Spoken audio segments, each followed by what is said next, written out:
얼마 전에 유튜브에서 한 메시아닉 주이시맨이 예루살렘 성벽 앞에서 유대인들에게 전도하는 영상을 보았습니다. 이 사람은 정통적인 정통 유대인이었습니다. 그런데 인생을 방황했습니다. 여러 가지 힌두교, 불교, 또 뭐 요가, 메디테이션, 여러 가지 다양한 것들을 경험하면서 인생의 공허함 가운데 있었다가 5년 전에 이 사람이 예수님을 만났어요. 그래서 이 사람 말의 표현을 빌리면 하룻밤 만에 자기 인생이 완전히 바뀌었다고 그런 고백을 합니다. 그때부터 이 사람이 구약과 신약을 공부를 하기 시작을 했습니다. 그래서 정말 그 예수 그리스도가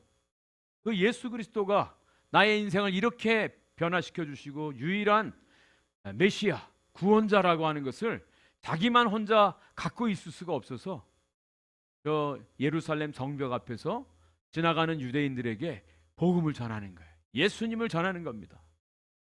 제가 유대인입니다. 제가 예수님을 믿습니다.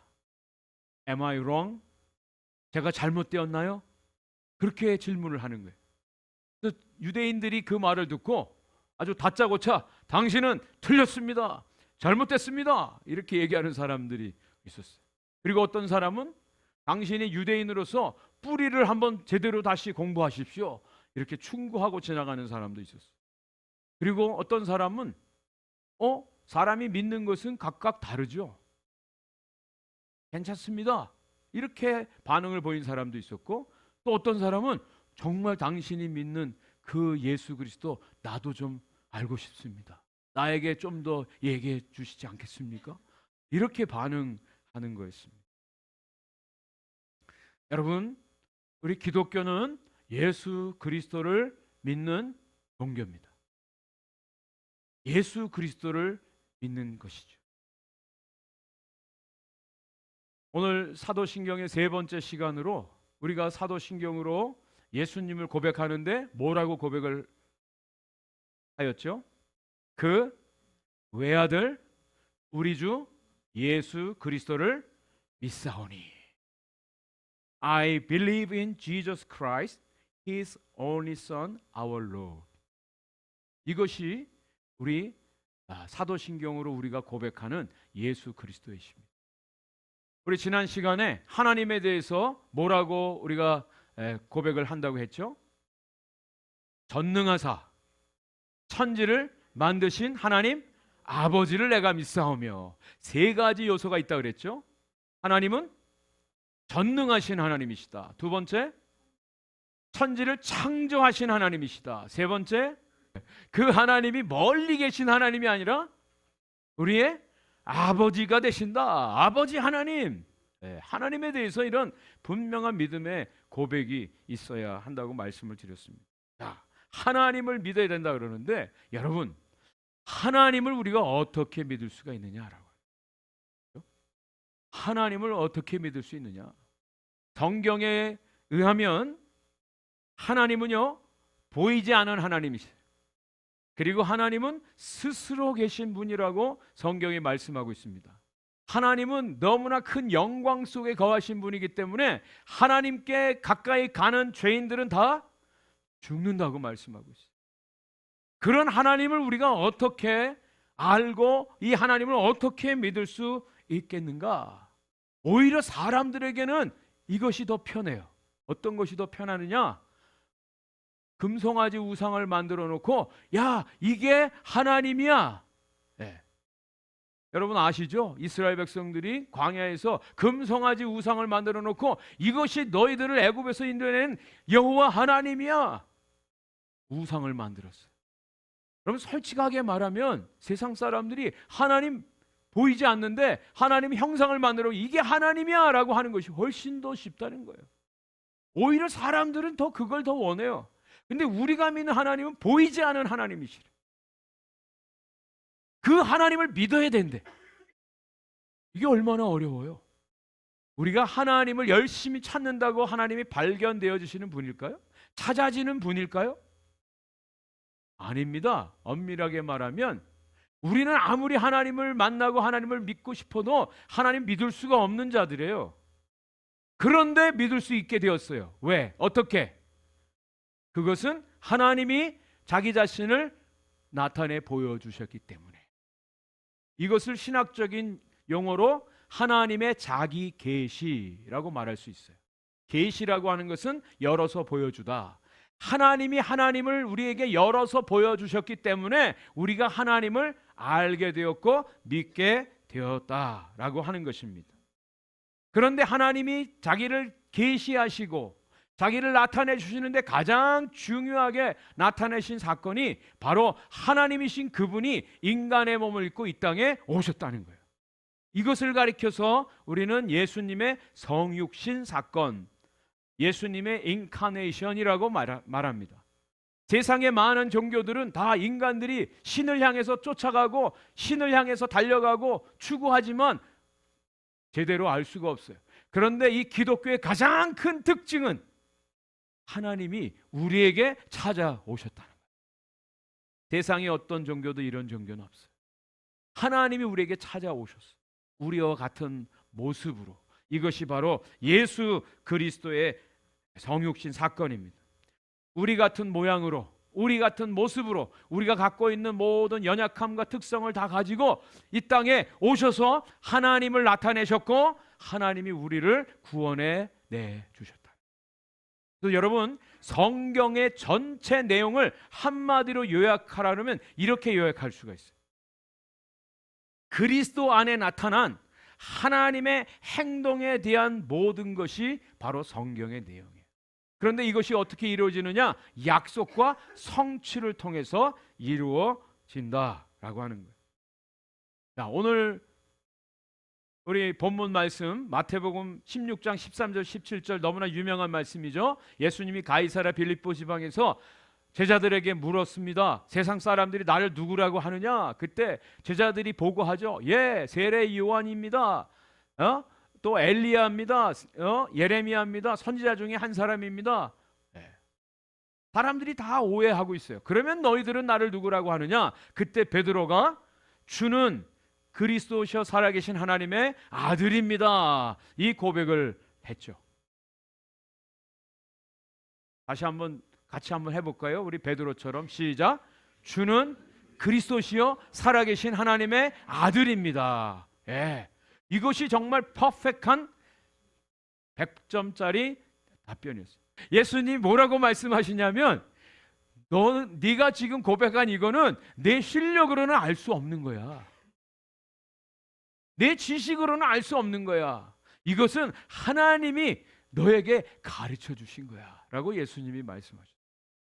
우리는요 죽었다 깨어나도 예수님을 제대로 알 수가 없어요. 알 수 있는 존재가 아닙니다, 원래부터. 그런데 우리가 그 예수님을 발견하고 예수님을 믿는다?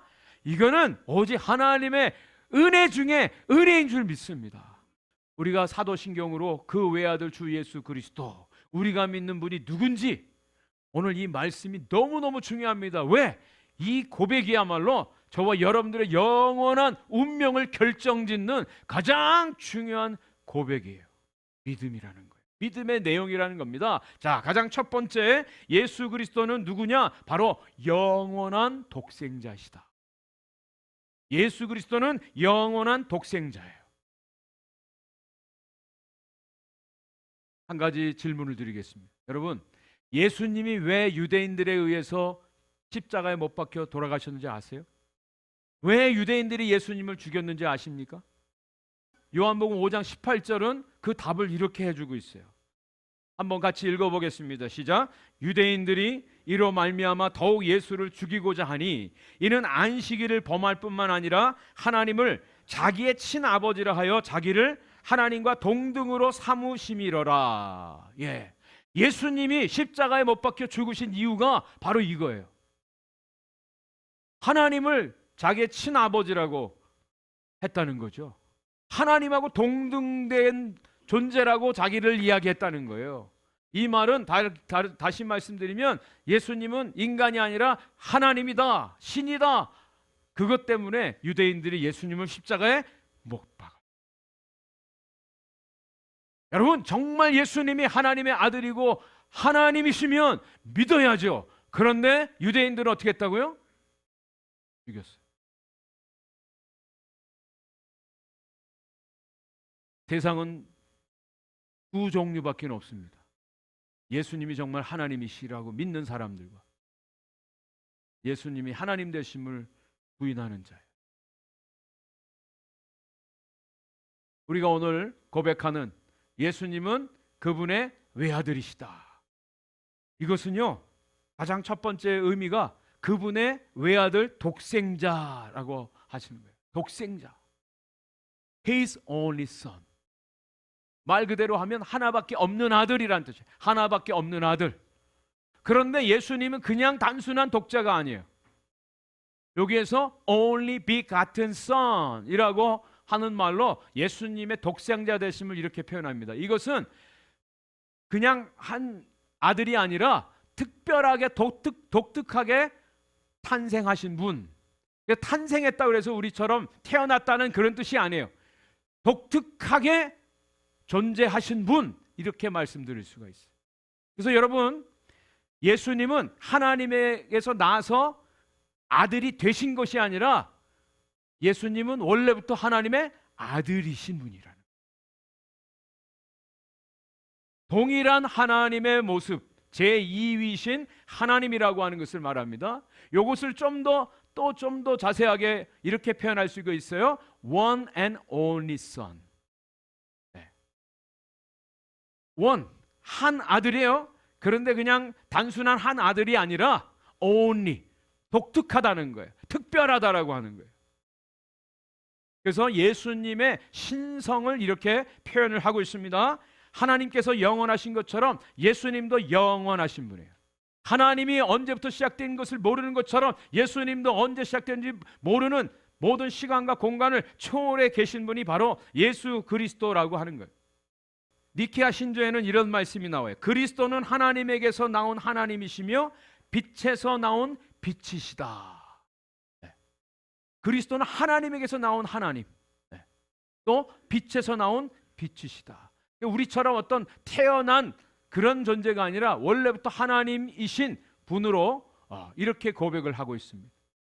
그래서 예수님은 하나님의 친아들이시다라고 하는 거예요. 친아들. 요 친아들이라고 하는 것은요, 본성상, 본질상 하나님하고 동등한 속성을 가지고 있는 분이라는 거예요. 모든 아들은요, 아버지의 DNA를 다 받게 돼 있어요. 그래서 모습도 비슷하고요, 행동하는 것도 비슷하고, 그것처럼 예수 그리스도도 하나님과 같은 본성을 가지신 분이에요. 그런 의미에서 친아들이에요. 왜 예수님이 하나님의 친아들이셔야 되느냐? 그렇지 않으면 우리의 구원이 이루어질 수 없기 때문에 그렇습니다. 그것을 말씀을 통해서 몇 가지 증거를 해드릴게요. 요한복음 6장 40절 말씀에 이런 말씀이 나옵니다. 내 아버지의 뜻은 아들을 보고 믿는 자마다 영생을 얻는 이것이니 마지막 날에 내가 이를 다시 살리리라 하시니라. 하나님 아버지의 뜻이 뭐라고요? 그 아들을 보고 믿는 자에게 영생을 주시는 것이 하나님 아버지의 뜻이에요. 그냥 주시는 게 아니에요. 영생을 주시는데 꼭 누구를 통해서? 아들을 믿는 자에게 그 영생을 주시겠다고 하나님이 약속해 주셨어요.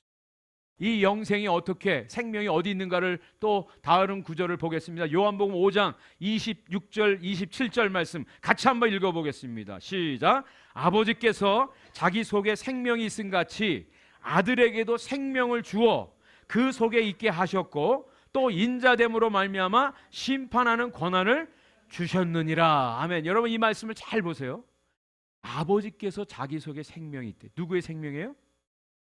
하나님의 생명이죠. 그죠? 이거는 영원한 생명이에요. 하나님의 생명이에요. 근데 이 하나님의 생명이 누구에게도 있다고요? 아들에게도 있대요. 아들도 하나님이시니까 그 영원한 생명이 동일하게 있어요. 그 생명을 누구에게도 주시느냐? 아들을 믿는 자에게. 그래서 저와 여러분들이 예수님을 믿을 때 단순히 믿는다고 고백하지 않고 뭐라 그래요? 예수님을 영접한다 그러잖아요.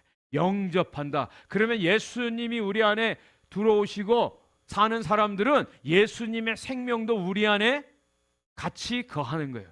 그래서 영원한 생명, 우리가 영생을 얻었습니다. 구원을 받았다는 얘기는 그냥 죽지 않고 영원히 산다는 그런 뜻이 아니라 이 하나님의 생명, 예수의 생명으로 산다라고 하는 뜻이에요. 지옥에 간 사람도요, 죽지 않아요. 영원히 삽니다.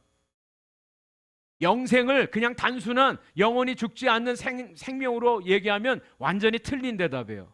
우리가 받는 이 영생 구원이라고 하는 것은 하나님의 생명으로 사는 거예요.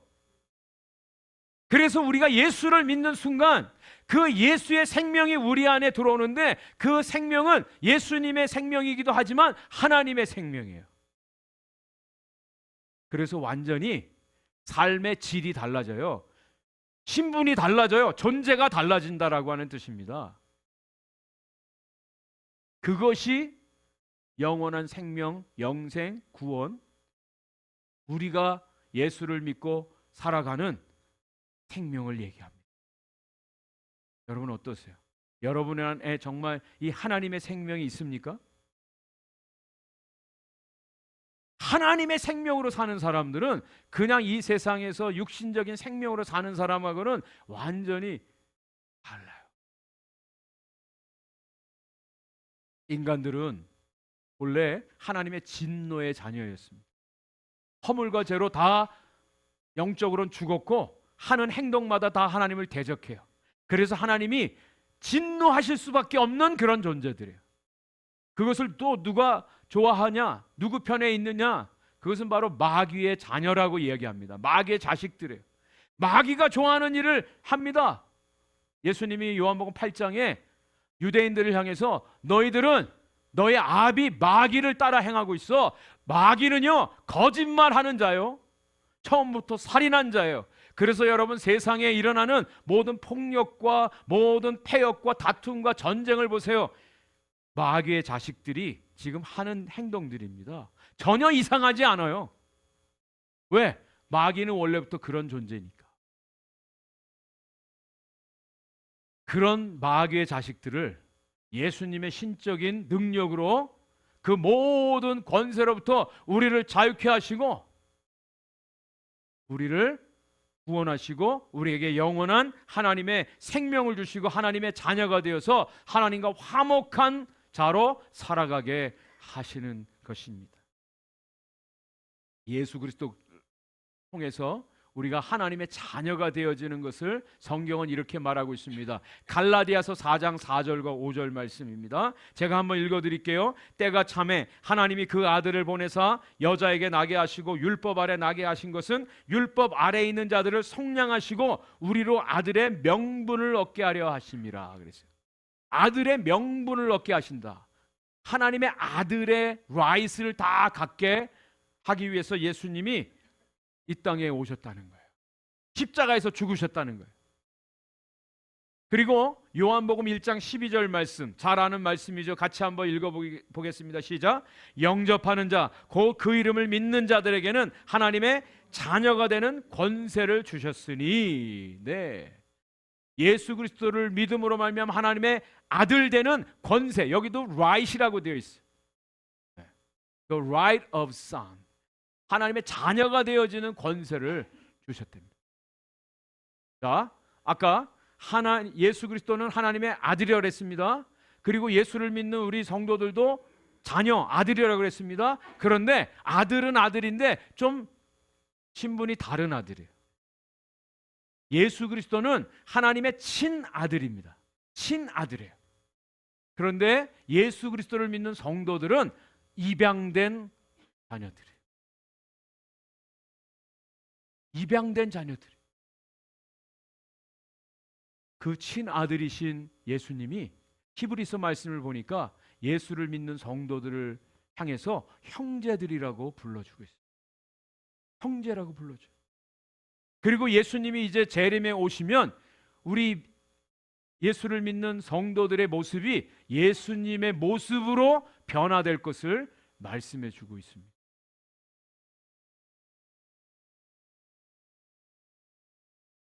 우리가 하나님의 자녀가 되어지는 것은 우리들이 원래 가지고 있던 어떤 선함이나 능력이나 지식으로 되어지는 게 아니에요. 저와 여러분들에게는 아무것도 없어요. 하나님이 저와 여러분들을 하나님의 자녀 삼을 만한 어떠한 근거가 없습니다. 선함이 없어요. 그럼에도 불구하고 하나님이 저와 여러분들을 하나님의 자녀가 되게 하신 이유는 그 하나님의 친아들 예수 그리스도가 우리와 함께 해 주시기, 우리를 그 하나님 앞으로 인도해 주시기 때문에 우리가 하나님의 자녀가 되게 하신 거예요. 로마서 8장 17절 말씀에 이런 말씀이 나옵니다. 한번 같이 읽어보겠습니다. 자녀이면 또한 상속자, 곧 하나님의 상속자요 그리스도와 함께한 상속자니 우리가 그와 함께 영광을 받기 위하여 고난도 함께 받아야 할 것이니라. 자, 우리가 하나님 나라의 상속자가 된다. 구원을 받는데 우리로서는, 우리 개인적으로는 받을 길이 없어요. 근데 누구와 함께? 그리스도와 함께 우리가 상속자가 되는 거예요. 이것을 사도 바울은 그리스도 안에서라고 하는 in Christ and Christos, 그리스도 안에서, 그리스도 함께 우리가 하나님의 자녀가 되고 상속자가 된다라고 이렇게 말씀을 해주고 있습니다. 트럼프 대통령이 카타르를 방문했는데 거기에서 이제 정상회담을 하는데 한국에서 유일하게 트럼프 대통령을 만난 사람이 있어요. 정부에서 어떤 사람도 트럼프 대통령을 만날 수가 없는데 이 사람은 트럼프 대통령을 만났어요. 벌써 두 번째. 이 사람이 누굴까요? 한국의 신세계 그룹의 정용진 회장이에요. 이 사람이 지난 12월 달에도 대통령 당선인 신분의 트럼프를 플로리다에서 만났어요. 근데 이번에도 이 사람만 특별히 초청을 받았어요. 카타르에. 한국 정부에도 누구도 초청받은 사람이 없는데 이 사람 한 사람만 초청받았어요. 왠 줄 아세요? 누구 때문에? 그 아들 때문에. 트럼프 주니어하고 아주 친해요, 이 사람이. 이유는 그거 하나예요. 이 사람이 무슨 한국을 대표할 만한 위치에 있는 것도 아니에요. 그런데 단 하나 이유, 트럼프 대통령의 아들하고 친하다는 이유 때문에 이 사람을 특별히 초청해서 아버지를 만나게 해준 거예요. 저와 여러분들이 어떻게 하나님을 알 수 있어요? 어떻게 하나님을 믿을 수 있고 하나님이 약속하신 그 영원한 생명을 얻을 수 있습니까?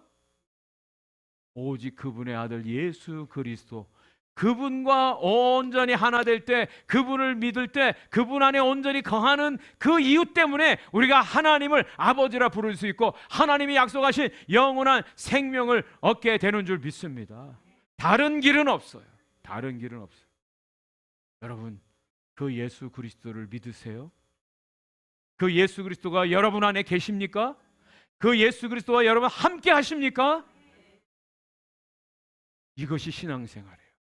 자, 두 번째, 이 예수 그리스도는요 우리의 구세주가 되십니다. 우리의 구세주예요.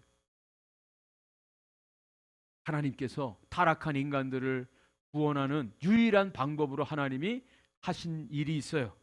그것은 바로 그 아들 예수 그리스도를 이 땅에 보내서 화목 제물로 십자가에 죽게 하시고 그 대속의 대가로 저와 여러분들을 구원해 주셨어요. 이게 하나님의 방법이에요. 왜 하나님이 그런 방법으로 하셨는지는 저도 몰라요. 아무도 몰라요. 나중에 하나님께 여쭤볼 거예요. 하나님의 절대적인 뜻이, 이것은 하나님이 그렇게 정하신 거예요. 그래서 성경 사도행전 4장 12절에 이렇게 말씀합니다. 같이 읽습니다. 다른 이로서는 구원을 받을 수 없나니 천하 사람 중에 구원을 받을 만한 다른 이름을 우리에게 주신 일이 없음이라. 아멘. 하나님이 유일한 구원의 길로 예수 그리스도를 우리에게 주셨어요. 다른 이름을 준 적이 없습니다. 예수 그리스도 한 분, 유일한 구세주. 그죠? 그래서 예수 그리스도, 구세주가 예수 그리스도. 여기에는 두 가지 단어가 나오죠. 첫째로는 예수라고 하는 이름이 나옵니다. 여러분, 예수, 예수는요 이름이에요. 이름. 그 당시에 유대인들 중에 예수란 이름을 많이 가지고 있었어요. 그들이 잘 알고 있었어요. 구약 성경에는 여호수아, 호세아 다 예수라는 같은 뜻이에요. 그래서 유대인들이 지금도 예슈아 그리고 무슬림들은 이사 그렇게 말합니다. 근데 다 동일한 뜻이에요. 예수, 예수스. 이건 이름입니다. 근데 이 이름이 어떻게 주어졌느냐? 이것은 마태복음 1장 21절에 나오죠. 요셉에게 가브리엘 천사가 이렇게 말합니다. 아들을 낳으리니 이름을 예수라 하라. 이는 그가 자기 백성을 그들의 죄에서 구원할 자이심이라. 여러분, 이 이름을 누가 주셨다고요? 요셉이 지은 거예요? 마리아가 지은 거예요? 누가 주신 거예요? 하나님이 주신 이름이에요. 하나님이 주신 이름이에요. 예수라는 이름이, 그 이름의 뜻은 구원자라고 하는 뜻입니다. 더 정확하게는 자기 백성을 저의 죄에서 구원할 자, 이런 뜻이에요. 어디에서부터 구원할 자라고요? 저의 죄에서. 성경은 이렇게 말하지 않아요. 가난에서부터 구원하기 위한 구원자라고 말하지 않아요. 질병에서 건져주실 구원자라고 말하지 않아요. 파탄에서 구원해 줄 구원자라고 말하지 않습니다. 어디에서 구원하실 분이라고요? 죄에서 구원할 자라는 거예요. 여러분, 이것이 예수 그리스도를 믿는 이유입니다. 예수를 믿어도 가난할 수 있어요. 병들 수 있어요. 그런데 분명히 약속하시는 것은 죄로부터 구원받는다는 거예요. 이 모든 죄가 바로 우리 인간의 행동으로, 원죄로 말미암아 주어졌기 때문에 모든 사람 다 죄인이라는, 여기에 하나님 아버지의 마음이 드러나 있어요. 마치 하나님이 이렇게 말하는 거예요. 여기 내 아들, 내 독생자가 있노라. 그 이름 예수는 구원자라는 뜻이다. 예수가 구원자인 것은 내가 그를 너희의 구원자로 세웠습니다. 하나님이 구원자로 세우셨다는 거예요.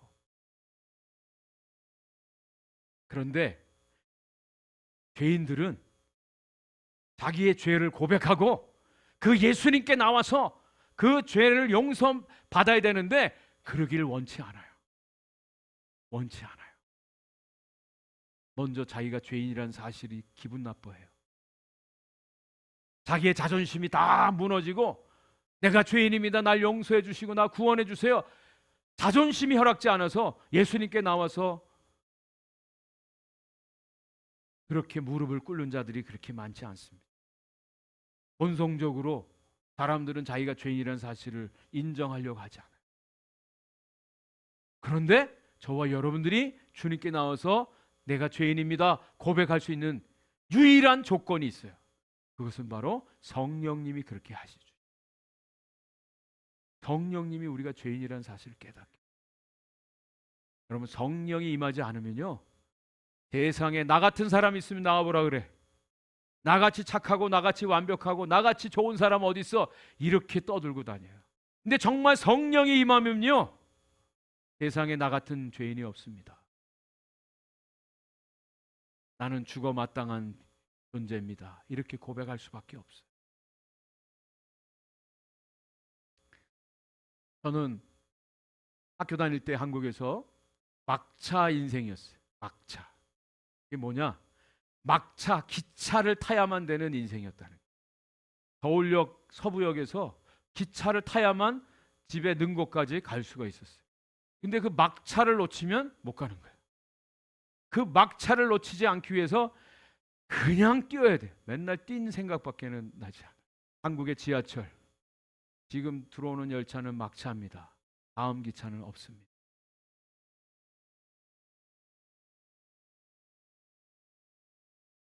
그냥 옆에 사우나 가서 자고 가면 되지.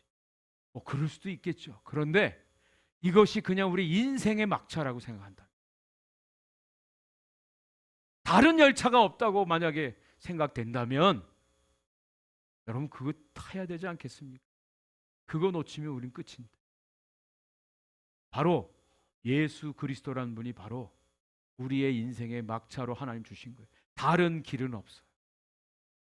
그래서 예수님이 이렇게 말씀하시는 거예요.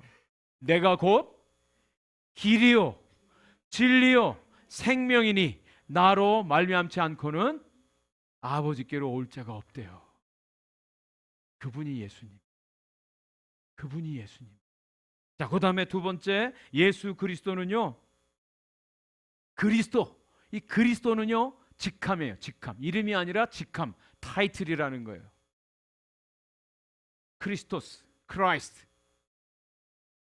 이것을 히브리 단어로는 메시아. 이 메시아의 뜻은 기름 부음을 받은 자라고 하는 뜻이죠. 기름 부음을 받은 자. 구약 성경에 보면 기름을 부어서 임명하는 직분이 세 직분이 있었어요. 선지자, 제사장, 왕. 그래서 예수님이 바로 이 세 직분을 감당하시는 분이다. 그런 의미에서 그리스도라고 하는 이름으로 불려지는 겁니다. 그 왜 예수님이 이 그리스도가 되셔야 되느냐? 세 직분을 감당하셔야 되느냐? 그 이유가 있습니다. 그것은 타락 전에 아담이 원래 이 세 직분을 감당한 존재였어요. 아담은요, 하나님의 형상으로 지음받은 선지자예요. 그래서 하나님에 대한 지식이 있었어요. 그리고 하나님의 뜻을 알고 있었어요. 그것을 예증해 주는 사건이 뭐냐? 모든 짐승들을 아담에게 데리고 오면 아담이 다 이름을 지어줬다는 거예요. 참된 지식이 있어요. 모든 걸 다 아는 그런 지식이 있는 선지자였다는 거예요. 그리고 두 번째, 아담은 하나님을 온전히 섬기는 제사장으로 임명을 받은 거예요. 그리고 아담에게 주어진 특별한 임무는 모든 만물을 다스리는 왕으로서 그 권세가 주어졌습니다. 그런데 이 아담이 하나님 앞에 범죄함으로 그 모든 권세를 다 잃어버렸죠. 다 잃어버렸어요. 그리고 아담의 후예들, 우리 모든 사람들이 다 이 모든 것들 다 잃어버리고 비참한 죄인의 삶을 살 수밖에 없었다. 근데 하나님께서 그리스도를 이 땅에 보내어 주셔서 이 세 가지 직분을 감당하게 하신 거예요. 그리스도가 이 세 가지 직분을 어떻게 감당하셨느냐? 그리스도는 선지자로 구원을 위한 하나님의 작정과 뜻을 우리에게 알려주셨어요. 우리가 예수 그리스도가 아니면 하나님이 우리를 어떻게 구원하시는지 우리가 어떻게 알아요? 십자가에 돌아가신 예수를 믿어야 구원받는 거 우리가 어떻게 알아요? 예수님이 그걸 가르쳐 주셨다는 거예요. 여러분, 신약 성경 모든 말씀이, 예수님의 사역이 다 이것을 증거해 주고 있어요. 그런 의미에서 예수님은 선지자예요. 또 예수님은 유일한 대제사장으로 자신의 몸을 화목 제물로 드리심으로 단번에 우리의 모든 죄를 다 용서하시는 구속의 역사를 이루셨어요. 그리고 예수님은 영원한 왕으로 우리를 다스리세요. 그리고 구원을 이루기까지 끝까지 우리를 보호하시고 보존해 주시는 왕으로서의 사역을 감당하시는 겁니다. 이분이 바로 그리스도. 여러분, 그런데 우리 예수를 믿는 사람들을 가리켜서 우리가 뭐라고 하죠? 우리를 뭐라고 부르죠? 그리스도인 그러잖아요. 그리스도인. 이 그리스도의 직분을 예수를 믿는 성도들도 동일하게 한다라고 하는 의미예요. 더 여러분들이 그리스도인으로서 이 직분을 감당하는 거예요. 주님과 함께. 자, 어떤 의미에서 우리 성도들에게 주어진 이 세 가지 직분을 감당하는가 한번 보세요. 성도들이요, 선지자로 그리스도의 이름을 알고 믿고 고백하고 증거하잖아요. 그죠? 이게 선지자가 하는 일이에요. 그리고 성도들은요, 제사장으로 우리를 감사의 제물로 하나님께 드리는 역할을 합니다. 로마서 12장 1절 말씀이 이것을 말해주고 있죠. 그리고 그리스도인들은요, 왕으로서 세상에 있는 동안 자유롭게 우리가 선한 양심으로 죄와 또 마귀에 맞서 싸우는 그런 왕으로서, 왕 같은 제사장으로 사역을 감당합니다. 이후에는 그리스도와 함께 영원토록 모든 피조물을 다스리는 왕의 권세를 누리게 됩니다. 그러니 여러분, 예수를 믿는 우리 그리스도인 엄청 대단한 존재입니다. 여러분 아세요? 그거 아세요? 우리 그런 의미에서 옆에 분에게 당신은 정말 대단한 존재입니다. 한번 그렇게 좀 얘기를 해 주십시오. 눈 똑바로 뜨고.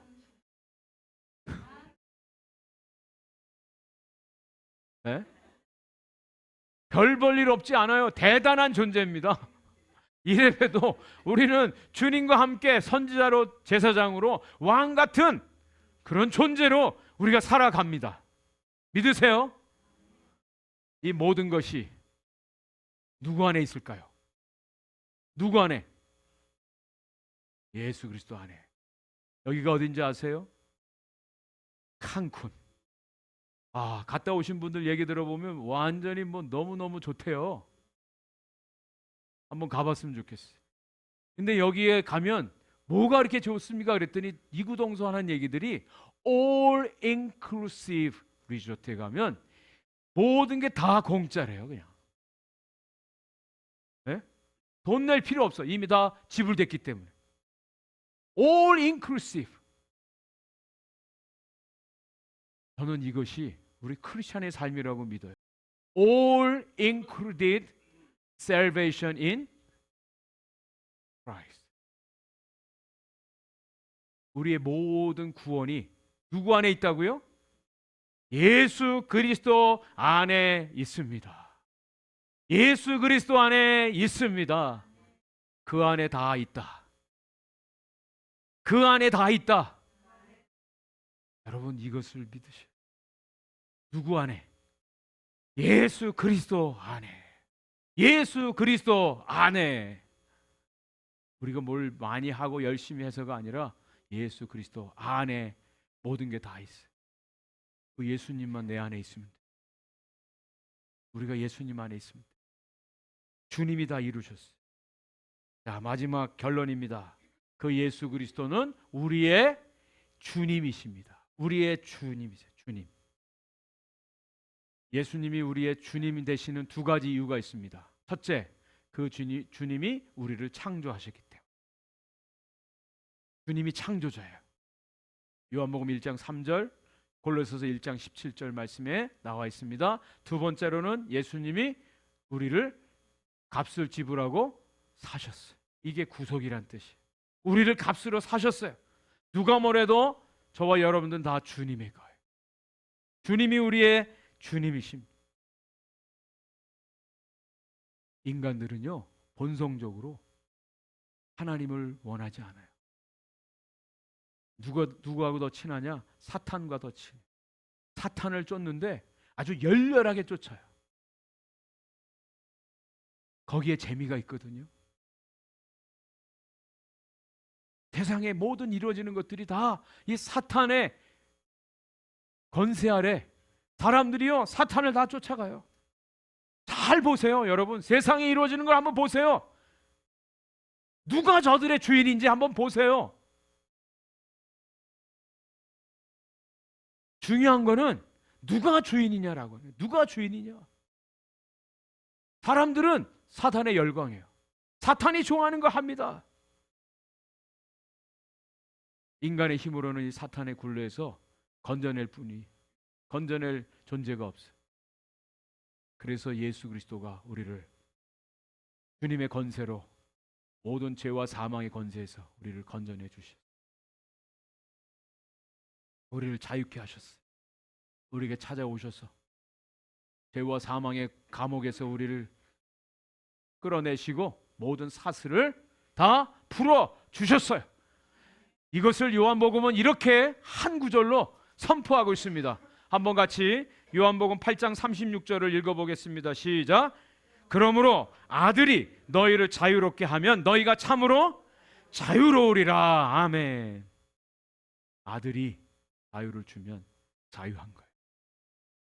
예수 그리스도가 저와 여러분들에게 자유를 주셨다.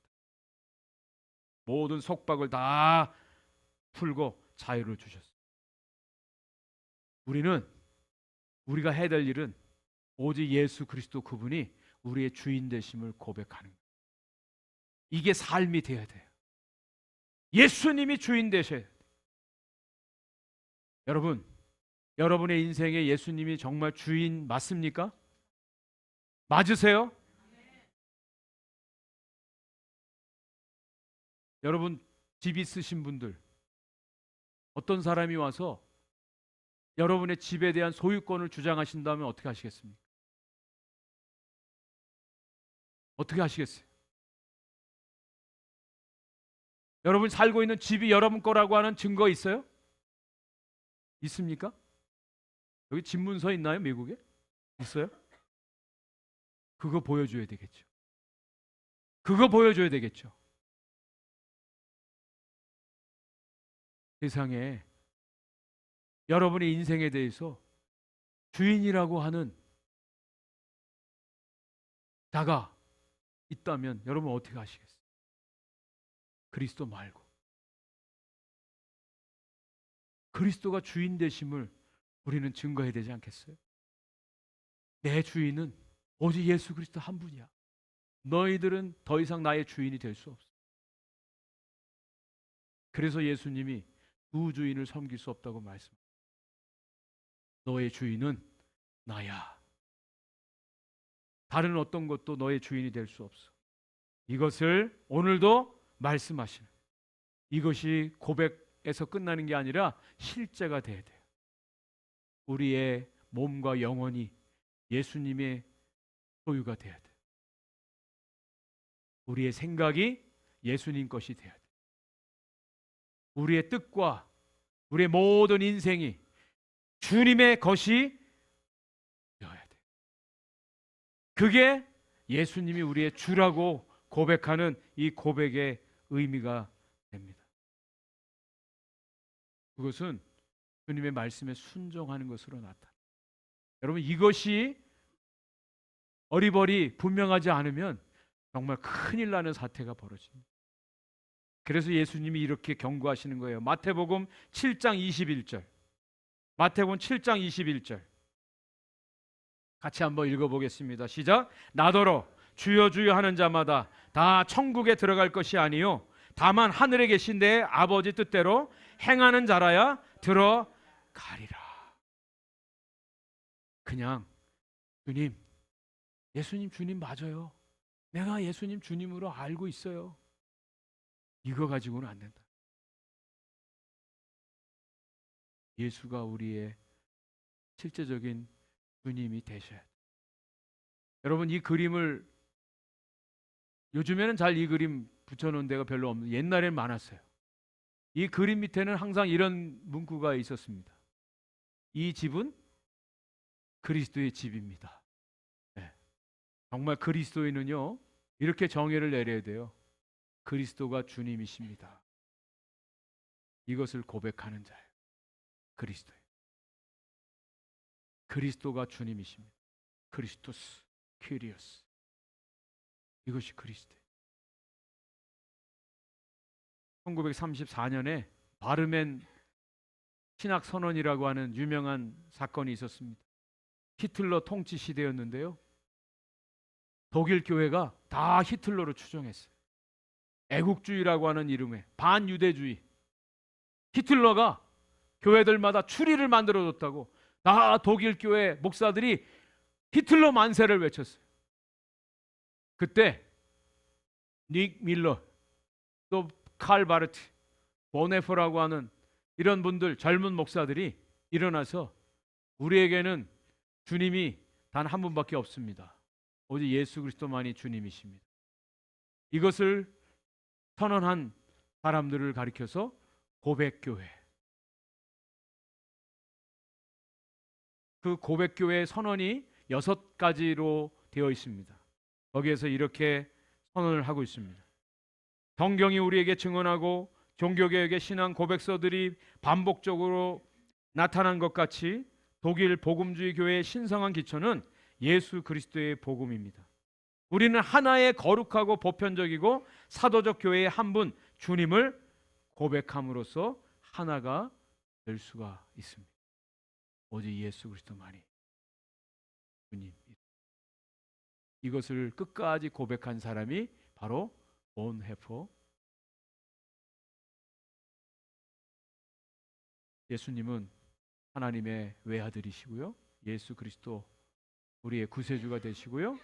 우리의 유일한 주님이십니다.